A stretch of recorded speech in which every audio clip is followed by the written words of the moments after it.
Good afternoon and welcome to the Midday News. Here's what we have in the bulletin. Opposition leader says he may consider denouncing his British citizenship. National Security Minister reveals that contract killing has become a thriving business. And later in sports, PFJL seeks answer for the state of National Stadium field for JPL finals. Thank you for joining us. I'm Kerry-Ann Simpson. Here are the details. We begin with news that the death of controversial clergyman Kevin Smith, the head of Pathways International Kingdom Restoration Ministries, has been ruled as suicide. The verdict was delivered by the coroner's court this morning. Smith and Police Constable Orlando Arns died in the October 25 crash on the Linstead bypass in St. Catherine. The judge also ruled that the dangerous and unlawful actions of Smith when he held on to the left shoulder of the driver caused the constable's death. Additionally, the court found that the other two police officers in the vehicle were not neglect in carrying out their duties. We'll have more on this ruling in subsequent newscasts. As a saga concerning the opposition leader Mark Golding's British citizenship deepens, Mr. Golding now says he would consider giving it up. He was a guest on TVJ's Smile Jamaica morning program. After mounting pressure for opposition leader Mark Golding to relinquish his British citizenship, the opposition leader says he may consider it should the new constitution requires it. But as it stands, the constitution allows, as I've said, Commonwealth citizens to be in the parliament. And I've always regarded it as important to comply with the constitution and the laws of Jamaica. So we're going through a process of reform now. If this matter is debated, and the Jamaican people feel strongly that the Prime Minister and the leader of the opposition, as two individuals, should not have dual citizenship, I would take the necessary steps to relinquish that status.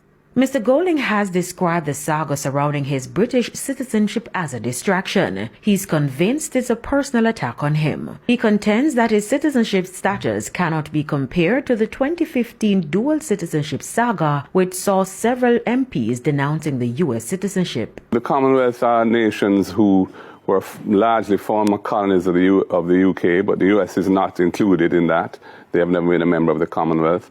So there was an instance in 2007 when a number of candidates were, in fact, not eligible to be in Parliament because they had citizenship from countries that were not in the Commonwealth. And those matters were taken to court, and the court made its ruling. They were booted from Parliament. They had to come back in. They had to by-elections that were held, correct?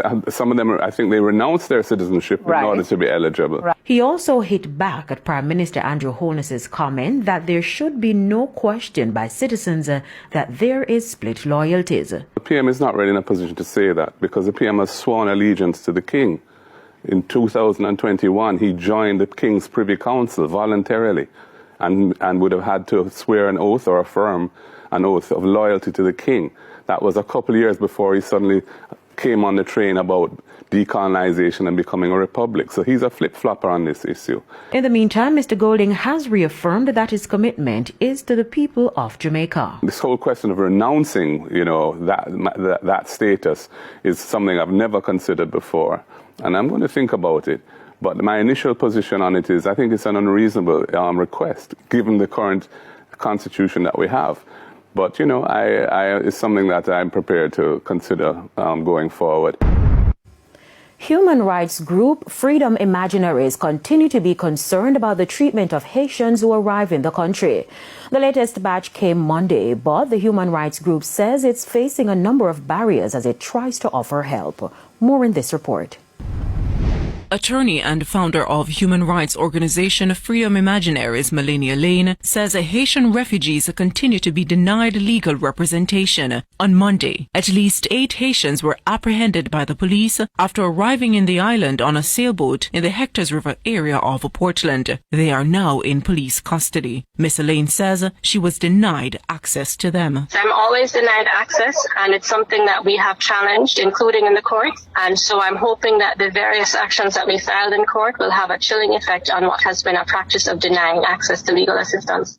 And Ms. Elaine revealed the humanitarian situation of the Haitians seeking asylum in Jamaica. What's happening is that there's a system of systematic detentions of Haitian nationals who are found to be in an irregular situation. Some of them are exposed to deplorable conditions, including physical abuse. I have 2 cases of Haitians being physically abused and burned with fire by fellow inmates and not without access to medical attention. You have children who don't have access to education, including the asylum seekers in St. Mary who arrived in July last year. There are children in that group who have not had access to Jamaica's education system since July. And so, what I'm describing here is a situation of urgency where, there are no mechanisms for proper humanitarian protection in place.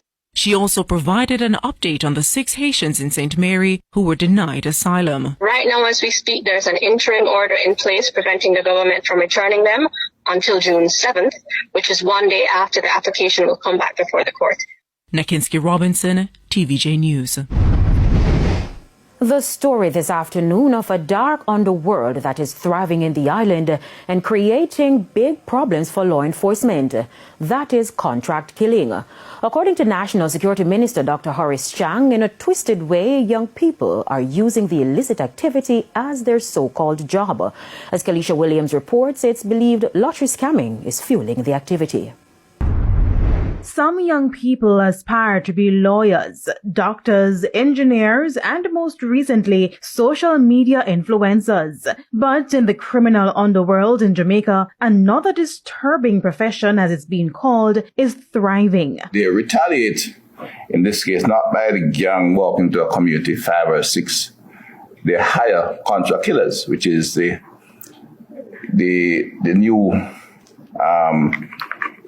occupation of the shutters, so to speak. And these are syndicates. I don't think we have prosecuted any yet. Speaking at a National Integrity Action seminar over the weekend, National Security Minister Dr. Horace Chang explained that lottery scamming is fueling contract killing and by extension has led to criminal organizations being more organized. It is not a very visible change unless you live with it, quite frankly.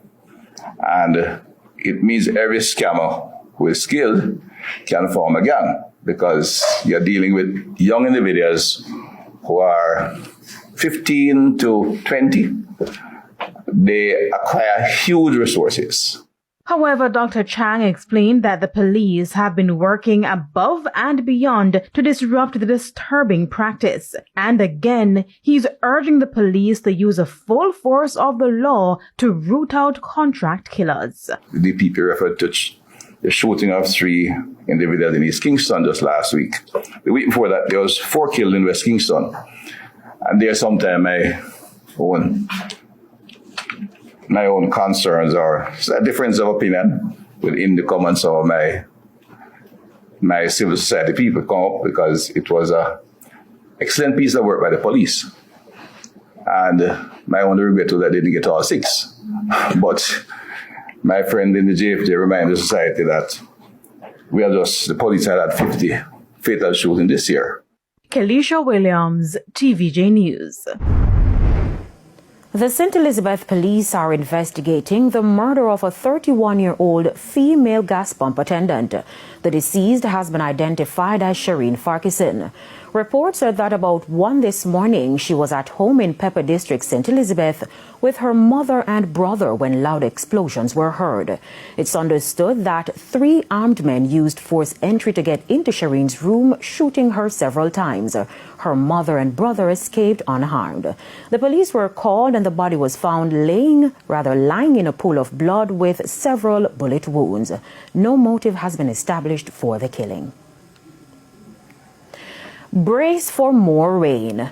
The Meteorological Service says a trough across the Western Caribbean is expected to move into the Central Caribbean, bringing unstable weather conditions across the region, including Jamaica. This system is expected to bring increased rainfall across the island starting this afternoon. The forecast is for periods of showers and thunderstorms to affect most parishes for the remainder of this week, with the peak in activity expected on Wednesday across eastern parishes. And it's time for a break. Stay with us. More stories when we return.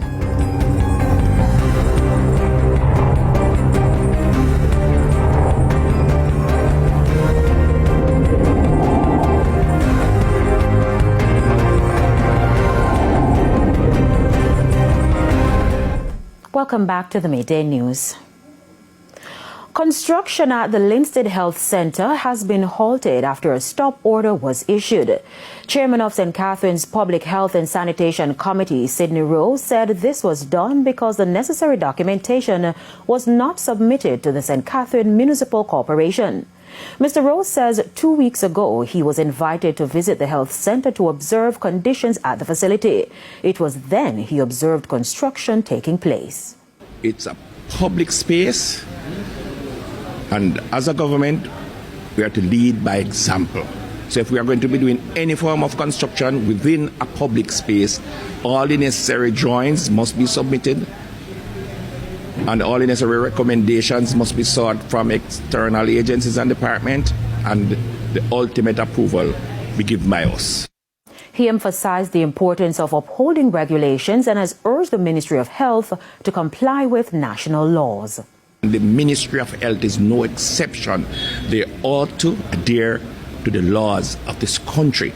And the law makes it clear that if and when we are going to be treated with any form of construction, whether in its totality or partially, all the necessary engineering works must be approved.